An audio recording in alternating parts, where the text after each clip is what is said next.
ಒಂದು ಒಮ್ಮತಕ್ಕೆ ಬಂದಿದ್ದಾರೆ ಅಂತ ಅನ್ನಿಸ್ತಾ ಇದೆ. ಯಾಕಂದ್ರೆ ಈಗ ಆಯ್ಕೆ ಅಲ್ಲಿಯೂ ಅವರು ಆಯ್ಕೆ ಮಾಡಿ ಬಿಟ್ಬಿಟ್ಟಿದ್ದಾರೆ. ಇವಾಗ ಘೋಷಣೆ ಮಾಡಿಬಿಟ್ರು ಅವರು ಯಾರಪ್ಪ ಅಂದರೆ ಶ್ರೀನಿವಾಸ್ ಟಿ ದಾಸ್ ಕರಿಯಪ್ಪ ಅಂತೇಳಿ ಎಸ್ ಟಿ ಸಮುದಾಯಕ್ಕೆ ಸೇರಿದಂಥವರು ಮತ್ತು ರಾಜ್ಯದ ಉಪಾಧ್ಯಕ್ಷರು ಎಸ್ ಟಿ ಸಮುದಾಯದ್ದು ಇವೆಲ್ಲನೂ ಈ ಒಬ್ಬ ನಮ್ಮ ಶ್ರೀನಿವಾಸ ಒಳ್ಳೆಯದ ಮತ್ತು ಅವ್ರ ತಂದೆಯವರು ಸಹಿತ ರಾಜಕೀಯವಾಗಿ ಬೆಳೆದಂಥವ್ರು ಕರಿಯಪ್ಪ ಅವರು ದಾಸ್ ಕರಿಯಪ್ಪ ಅವರು ಇದ್ದಂಥವ್ರು ಮೊದಲ ಜೆ ಡಿ ಎಸ್ ಅಲ್ಲಿದ್ದರು. ನಂತರದಲ್ಲೇ ಜೆ ಎಸ್ ಪಟೇಲ್ ಕಾಲದಲ್ಲೂ ಅವ್ರು ಹೊರಗಿರೋ ಬಂದರು ಅಂತ ಎಲ್ಲೋ ಅವ್ರ ಇತಿಹಾಸದ ಒಳ್ಳೆ ಒಂದು ಹೋರಾಟಗಾರ ಇದ್ದಾರಪ್ಪ ಅವ್ರು ಕೊಟ್ಟಿದ್ದಾರೆ. ಮತ್ತು ಇದಕ್ಕಿಂತ ಮುಖ್ಯ ಅಂದರೆ ಎರಡೂ ನಮ್ಮ ಹೇಳಿದಲ್ಲಿ ಆರಂಭದಲ್ಲೇ ಎಂ ಪಿ ರೇಣುಕಾಚಾರ್ಯ ಆಗಿರ್ಬೋದು, ಅದೇ ಕಾಲ ಬಿ ಪಿ ಹರೀಶ್ ಮತ್ತು ಸಿದ್ದೇಶ್ವರ ಅವರಾಗಿರ್ಬೋದು, ಅಂದ್ರೆ ಯಡಿಯೂರಪ್ಪ ಗುಂಪಾತು ಅಥವಾ ಇನ್ನೊಂದು ಸಿದ್ದೇಶ್ವರ ಗುಂಪಾತು, ಇವರು ಇದ್ದಂಥವ್ರು ಇದಕ್ಕೆ ಒಪ್ಪಿಗೆ ಕೊಟ್ಟಿದ್ದಾರೆ. ಹೈಕಮಾಂಡ್ ಏನು ಹೇಳ್ತಾರೆ ಅವ್ರು ಕೇಳ್ತೀವಿ ಅಂತ ಹೇಳಿದ್ರೆ ಎಲ್ಲರೂ ಕೂಡ ಆರಿಸಿ ತೊಗೊಂಬರ್ತೀವಿ ಅನ್ನೋದು ಅವ್ರ ಮಾತಾಗಿದೆ.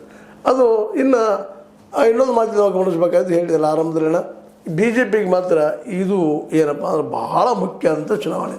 ಮತ್ತು ಅದೇ ಕಾಲಕ್ಕೆ ಕಾಂಗ್ರೆಸ್ಗೂ ಅಷ್ಟು ಮುಖ್ಯ ಆಗಿದೆ. ಯಾಕಂದರೆ ತನ್ನ ಗ್ಯಾರಂಟಿಗಳ ಮೂಲಕ ಎಷ್ಟು ಮಟ್ಟಿಗೆ ಜನಮನವನ್ನು ಗೆದ್ದಿದ್ದೀನಿ ಅನ್ನೋದಕ್ಕೆ ಇದೊಂದು ಏನಪ್ಪ ಲಿಟ್ಮಸ್ ಟೆಸ್ಟ್ ಇದ್ದಂಗೆ. ಹೀಗಾಗಿ ಇದನ್ನು ಸೀರಿಯಸ್ ಆಗಿ ತೆಗೆದುಕೊಂಡಂಥ ಸಿದ್ದರಾಮಯ್ಯನವರು ಇಲ್ಲೂ ಸಹಿತ ಒಂದು ಏನೋ ಕೊನೆಯ ಕ್ಷಣದಲ್ಲೇ ಏನಾದರೂ ಪಾಡ್ ಮಾಡ್ಬೋದಾ, ಮುಸ್ಲಿಂ ಮತ್ತು ಲಿಂಗಾಯತ ಸಮುದಾಯಗಳನ್ನು ಹೊಂದಾಣಿಕೆ ಮಾಡಿಸ್ಬೋದಾ ಅಂತೇಳಿ. ಯಾಕಂದ್ರೆ ಇಲ್ಲೇ ಏನದಪ್ಪ ಈ ಭಾಗದಲ್ಲೇ ನಿಮಗೆ ಗೊತ್ತದ, ಈ ನಮ್ಮ ಯಡಿಯೂರಪ್ಪನವರು ಮನಸ್ಸು ಮಾಡಿದರೆ, ಸಿದ್ದೇಶ್ವರರು ಮನಸ್ಸು ಮಾಡಿದರೆ ಲಿಂಗಾಯತ ಮತಗಳು ಬರ್ತಿರ್ತಾವೆ.